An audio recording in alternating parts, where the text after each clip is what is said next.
I know she will bring to the demands of her new role the steadfast devotion to duty on which I have come to rely so much. Real-life families and, actually what's going on in the community, and it must be really challenging for you. Across Britain, the tension is electric as Windsor becomes the stage for an unprecedented moment. Catherine and William step forward, not as heirs, but as king and queen, stunning a nation unprepared for this sudden shift. Some whisper of King Charles's fragile health.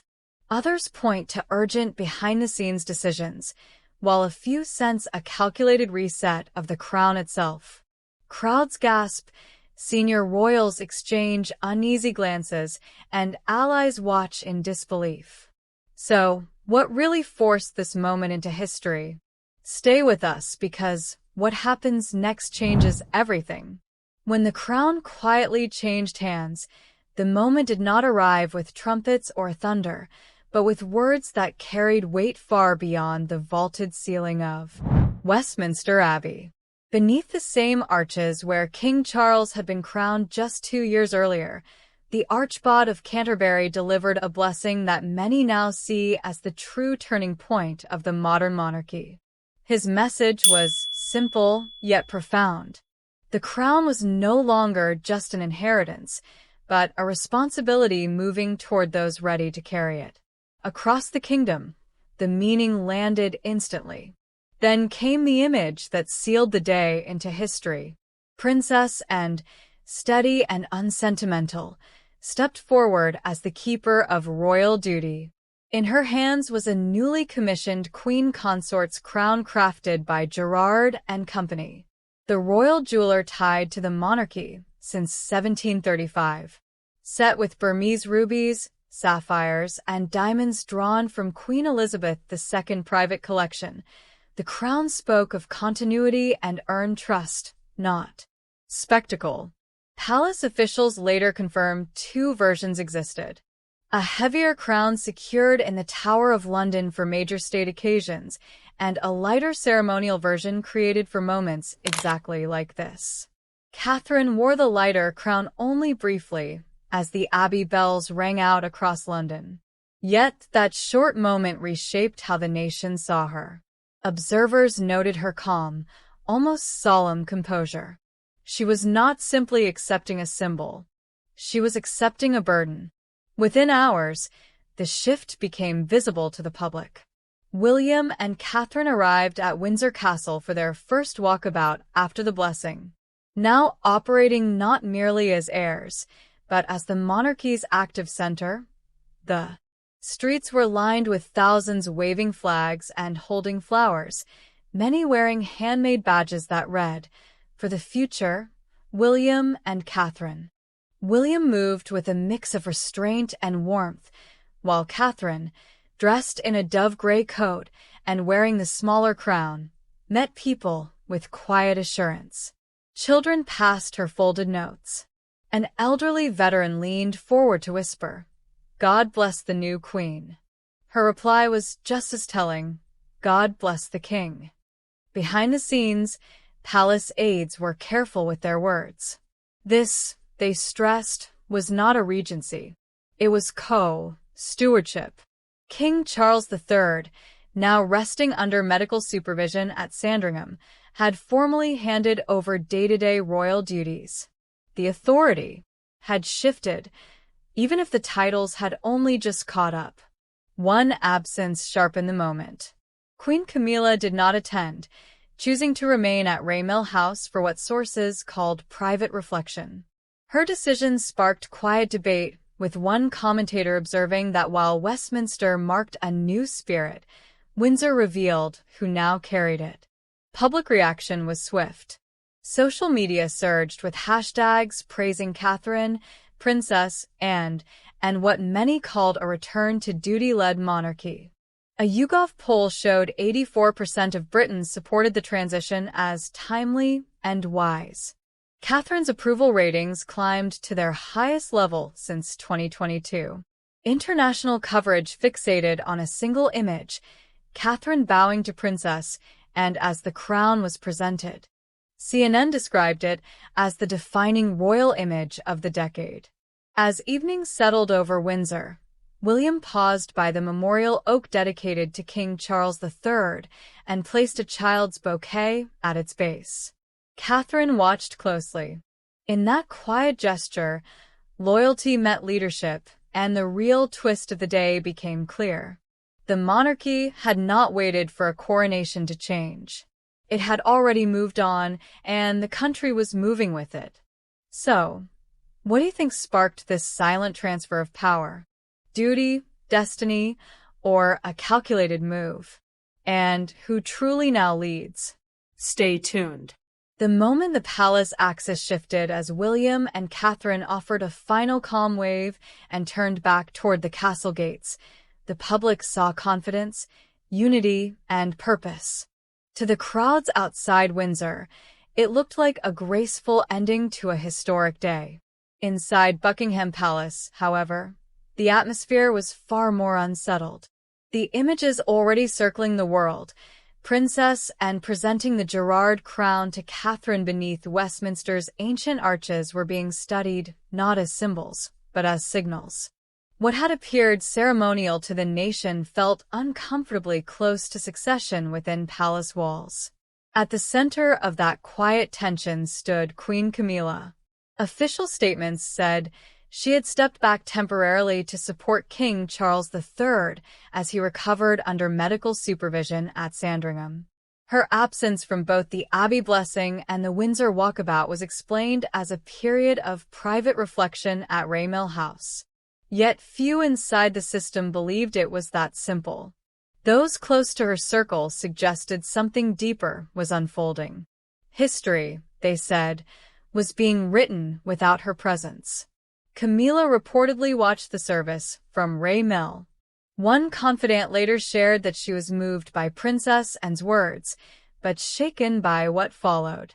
Anne's role was not just ceremonial, it was declarative. By placing the crown on Catherine's head, she publicly affirmed where the monarchy's moral authority now rested. Within days, that symbolism turned into structure. Palace protocol began to shift quietly, but decisively. Reporting lines within the Royal Communications Unit were altered. Teams that once answered jointly to Buckingham Palace and Clarence House were now operating directly under the office of the Prince and Princess of Wales. Though officials described the move as temporary, seasoned royal observers called it something else. Entirely a constitutional earthquake. King Charles, still resting at Sandringham, was said to have approved the changes. Insiders insist it was Princess Anne who urged him to act, offering reassurance that history would not pause for uncertainty. One source recalled her words clearly. "You can rest, Charles. They're ready." That phrase spread quickly through royal circles. Within 48 hours of the blessing, Catherine's schedule reflected it. She hosted an informal luncheon for Commonwealth youth ambassadors at Kensington Palace. There were no crowns, no carriages, no pageantry, just conversation focused on education, opportunity, and innovation. The message was unmistakable. Leadership had already begun. International reaction followed. British newspapers praised her calm authority. Overseas outlets highlighted her work as evidence of a monarchy regaining moral clarity. Yet inside the palace, unease lingered. Camilla's private secretary, Fiona Shelburne, resigned days after the blessing, citing restructuring. Staff, once loyal to Clarence House, were reassigned to Kensington. One former aide described it as disorienting, saying the ground seemed to be moving beneath everyone's feet. Through it all, Princess Anne remained a steady presence. She visited the king twice that week, carrying updates and reinforcing unity. When asked whether the changes were permanent, her response was characteristically direct. "The crown doesn't wait for comfort, it waits for courage." The line dominated headlines and sharpened the contrast between Anne's forthright leadership and Camilla's silence. Whispers soon followed. With William chairing weekly Privy Council briefings and Catherine leading state-facing engagements, Some historians began to speak of a dual monarchy in practice, if not in name. Unprecedented, yes, but not impossible. And with each passing day, it became harder to ignore the truth taking shape behind palace doors. And could Britain's monarchy be quietly rewriting itself with William and Catherine sharing unseen power? What does this hidden dual reign mean? Stay glued. When a blessing became a transfer of power. A blessing, many were quick to say, is not a coronation. Yet in the language of faith and tradition, a blessing prepares the ground for what must eventually follow. Those carefully chosen words delivered in Westminster Abbey were widely understood as more than spiritual reassurance. To the public, they felt like a quiet endorsement that the future of the throne had already shifted into new hands.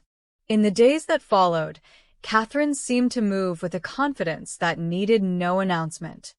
Photographs emerged of her leaving Westminster Abbey not for formal engagement, but for an unannounced visit to a children's hospice. There were no cameras invited, no advanced briefing. Later that same day, the palace confirmed she would preside over the upcoming Commonwealth Youth Forum alongside Princess Anne. Commentators began drawing an unmistakable contrast. Camilla, queen by title, remained unseen and unheard. Catherine, queen by presence, appeared wherever duty felt most human. Those closest to King Charles III insisted there was no bitterness in the shift, only resolve. One long-serving aide recalled a private moment between the king and princess, and in which Charles quietly said, "Let her shine. That's what your mother would have wanted." Behind that sentiment lay a deeper truth.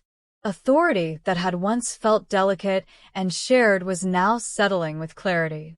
That reality became visible during a symbolic walk through the Sandringham Gardens, where William and Catherine met local volunteers who had supported the estate during the king's recent health retreat. The afternoon light cast a warm glow over the Norfolk grounds as their motorcade arrived.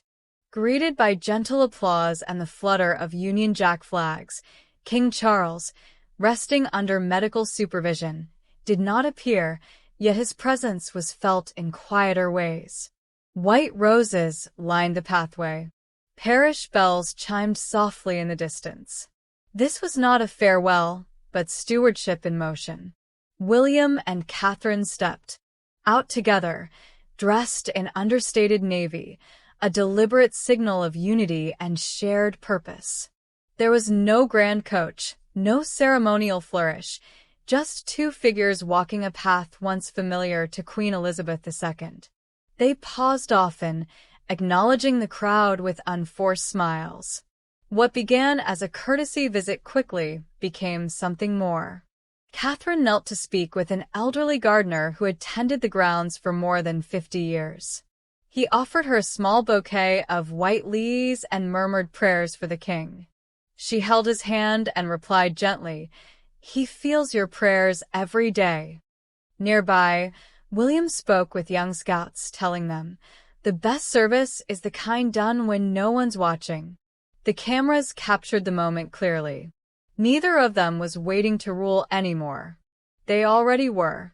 Inside the main hall, a private reception followed, attended by senior aides and Princess Anne, whose influence had quietly shaped every step of the transition. When she raised a glass, her words were brief, but pointed. "The crown is not a gift," she said. "It's a relay." Later, Catherine acknowledged that Anne's guidance had anchored them through change. As twilight settled over Sandringham, Catherine hosted a small round with representatives from the Royal Foundation, the British Council, and the Commonwealth Secretariat. The focus was cultural diplomacy in a shifting world. Proposals drafted months earlier now felt prophetic, emphasizing education and sustainability over spectacle. Aides confirmed the ideas would feed directly into the next Commonwealth Youth Forum, which Catherine and Anne will co-chair. Sky News called her the monarchy's moral compass. Yet behind palace walls, Not everyone was ready to accept how far the balance had already tipped. Now, as Catherine quietly reshapes the monarchy, can tradition survive her vision? Or has Britain's crown already found a new heartbeat? The quiet week when authority changed shape. At Clarence House, Queen Camilla remained out of sight, yet far from absent. Sources said she spent those days reviewing charitable portfolios and quietly reassigning advisors, working behind closed doors with what some described as icy calm and others as a calculated retreat.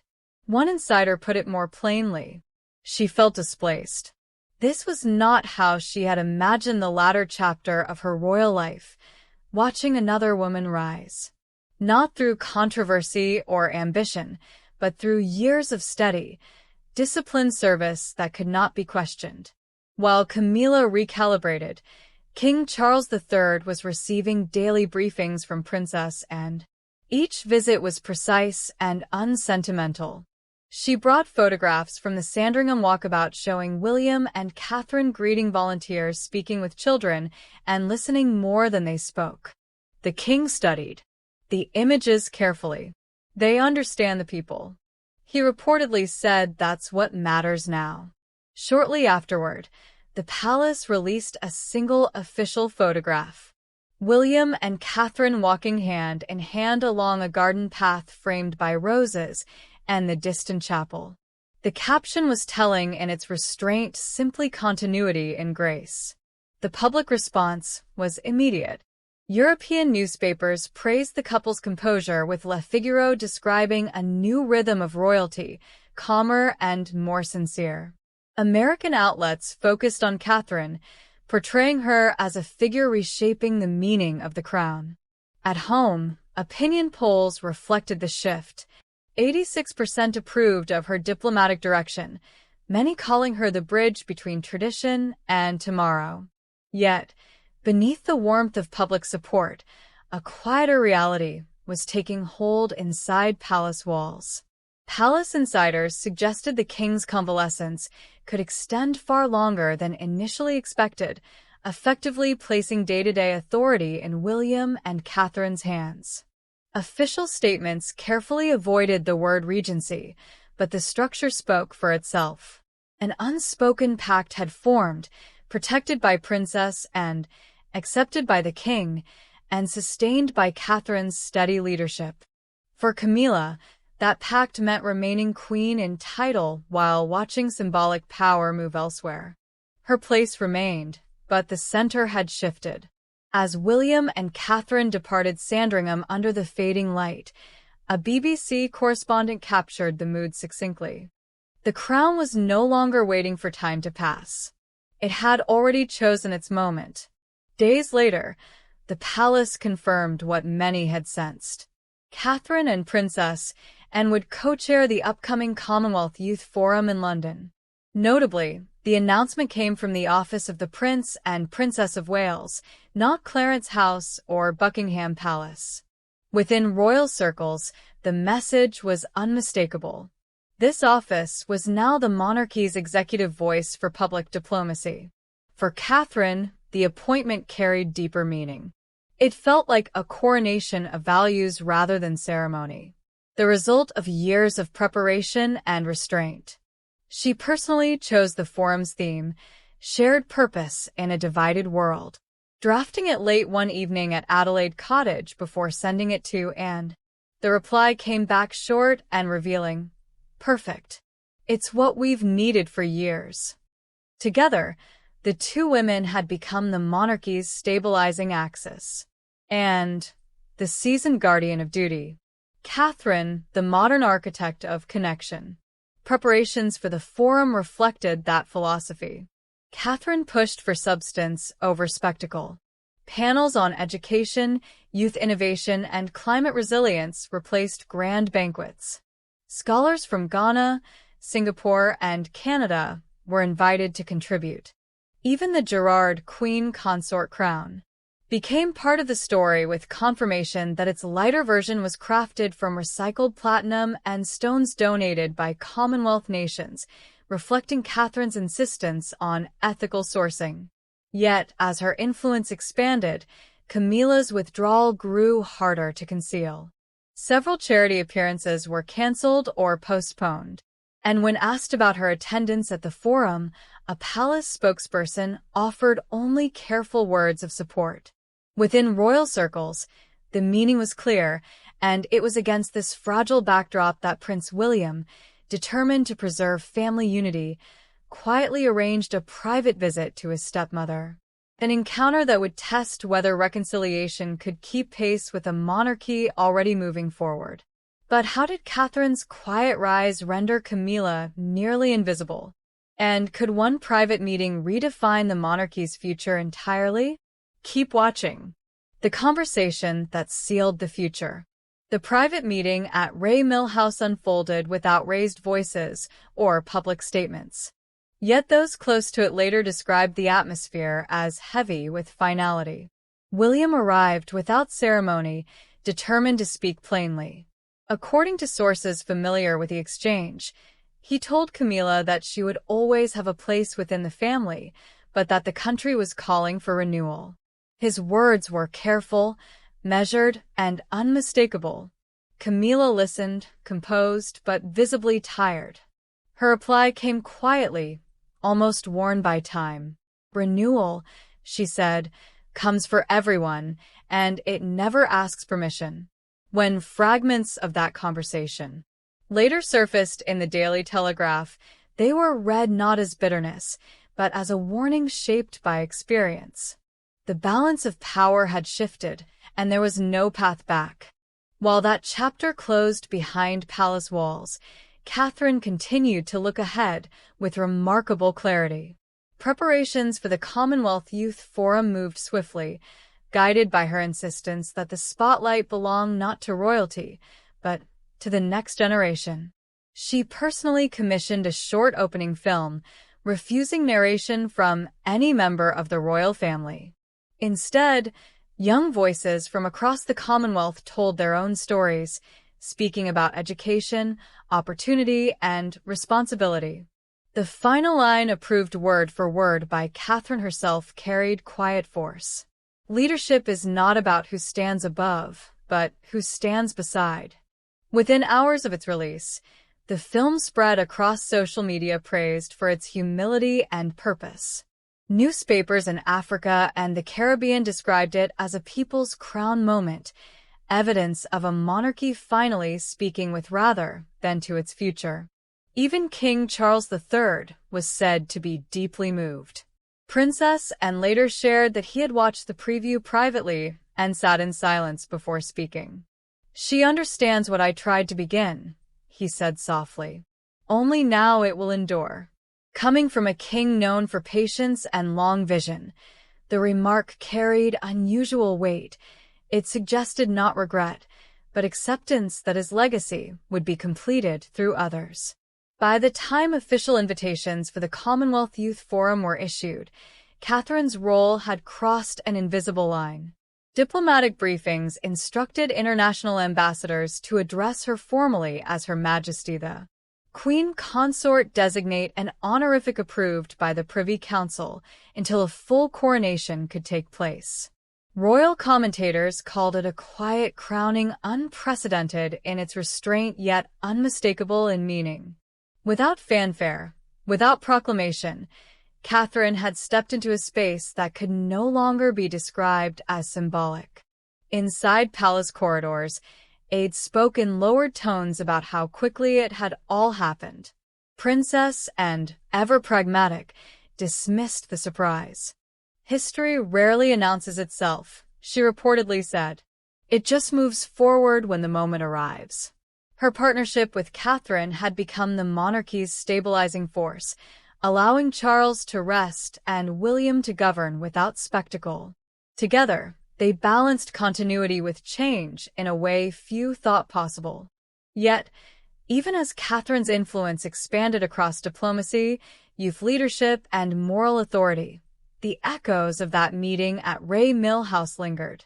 Camilla's words continued to circulate, interpreted now less as resignation and more as prophecy. Renewal had arrived, unstoppable and uninvited, reshaping the crown not through ceremony, but through purpose. And with the world already responding to Catherine as queen in all but name, the final question inside royal circles was no longer if the transition had happened, but how soon the rest of the institution would be forced to catch up. Now, what did Camilla truly mean when she warned that renewal never asks permission? And how far will Catherine and William's quiet reign reshape the crown? Stay with us. When service outshone ceremony, every ascent leaves a shadow behind. As Catherine's presence grew stronger, those close to Queen Camilla quietly admitted she felt increasingly alone. She was no longer part of key strategy meetings, no longer central to press briefings. One aide revealed she still read every paper each morning, acutely aware not only of what was written, but of the silences. The absence spoke louder than criticism. As preparations intensified, Catherine and Princess Anne met for a final rehearsal at Westminster Hall. There they paused before the historic coronation chair once used by Charles II. Catherine rested her hand on its worn wooden frame and murmured that it still belonged to the king. Anne's response was immediate and firm. One day it would belong to Catherine, she said. But what mattered most was that it had been earned. A nearby camera captured the exchange, and when it was broadcast worldwide, it became a defining image. Not a transfer of power, but of trust. By the time the Commonwealth Youth Forum arrived, the story had shifted. This was no longer about transition, but transformation. Soft rain fell over Westminster that morning. Yet inside the Great Hall, there was a sense of quiet electricity. This marked the first major international royal event chaired entirely by Catherine with Princess Anne beside her as the king's proxy. There were no trumpets, no ceremonial robes. Catherine entered in a tailored ivory suit, wearing only the smaller crown of service, its subtle gleam sending a clear message. Grace, not grandeur. Delegates from more than 40 nations filled the hall. When Catherine rose, she delivered no formal speech, only measured words spoken with warmth and conviction. She spoke of belief over borders and service as the beginning of leadership. The applause came unprompted and sustained throughout the day. Panels on education, women's rights, and sustainability replaced traditional ceremony. Catherine listened closely, asked questions, and joined discussions with young leaders from Nairobi to Delhi. Princess Anne watched with quiet pride, later remarking that Catherine possessed the rarest authority of all, the kind that demands nothing. That same afternoon, Queen Camilla made her first public appearance in weeks, visiting a literacy charity in Wiltshire. The timing overlapped with the forum, drawing inevitable comparisons. Catherine commanded global attention. Camilla's visit passed largely unnoticed. Sources insisted it was a deliberate choice, an act of dignity, but privately acknowledged she wanted to remind the country she was still queen. As evening fell, Catherine closed the forum with words that stilled the room.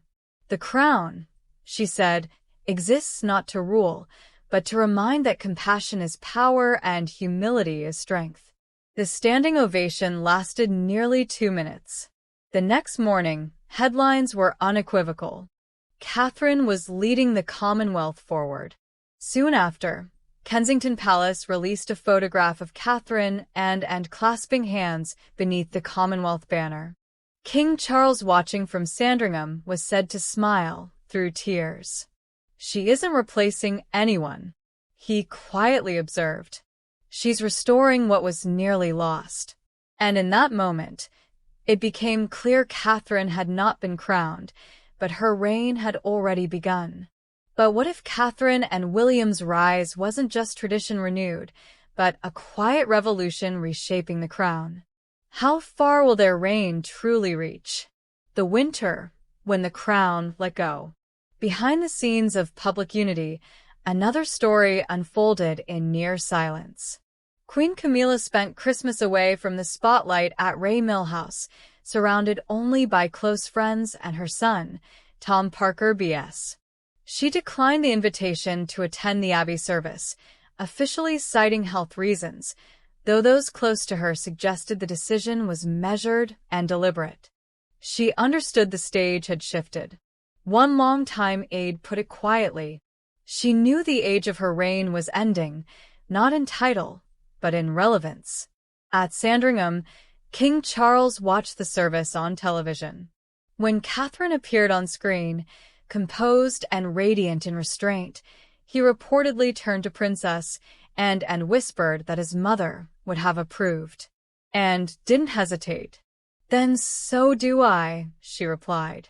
In that exchange, brief and unrecorded, a generational seal was placed on what had already begun. In the days that followed, protocol adjusted with striking speed. The Privy Council issued a directive formally recognizing the Princess of Wales as acting head of state for key ceremonial duties, a role never before assigned to a non-reigning consort. Constitutional experts debated the implications, but public reaction was clear. Approval surged. The country had already accepted the change. Christmas morning at Sandringham confirmed it.